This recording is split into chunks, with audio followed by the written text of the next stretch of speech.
Bonjour, je suis le docteur Cosini, spécialiste en neurologie et neurochirurgie. Je travaille à l'hôpital vétérinaire Frégis à Paris. Je vois souvent en consultation des chats dont la face apparaît asymétrique, babines tombantes, paupières qui ne se ferment pas. Voyons ensemble les raisons de ces troubles et les moyens de les explorer. Une babine qui pend, ce qui entraîne une salivation anormale d'un côté, ou des paupières qui ne se ferment pas, sont des signes de paralysie faciale. Parfois, une sécheresse oculaire peut aussi être notée, c'est-à-dire une production anormalement basse de larmes et un nez sec.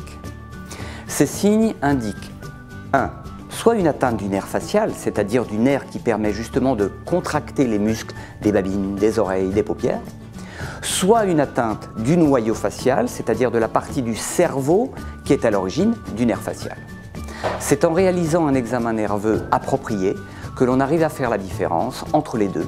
Une atteinte périphérique, le nerf, ou une atteinte plus centrale, c'est-à-dire le noyau du nerf. Et c'est important pour le pronostic, car l'affection est toujours plus sérieuse quand il s'agit d'une atteinte du cerveau.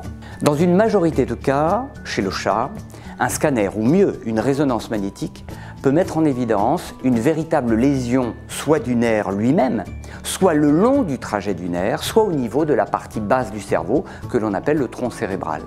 Le nerf peut être enflammé, on parle de névrite.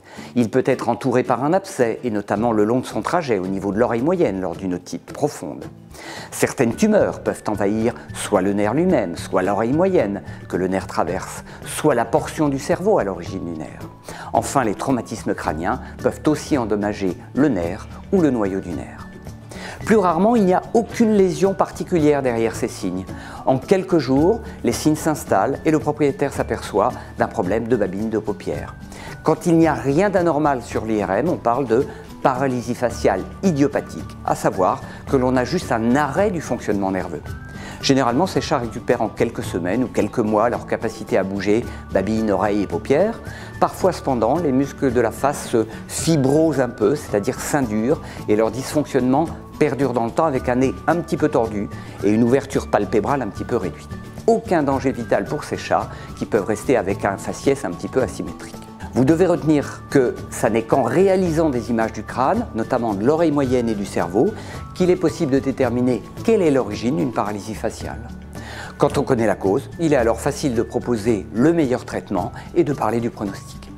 Voilà, j'espère vous avoir donné les éléments vous permettant de comprendre ce qui est derrière une paralysie faciale chez un chat et la raison pour laquelle il est important de demander des images du crâne. À bientôt!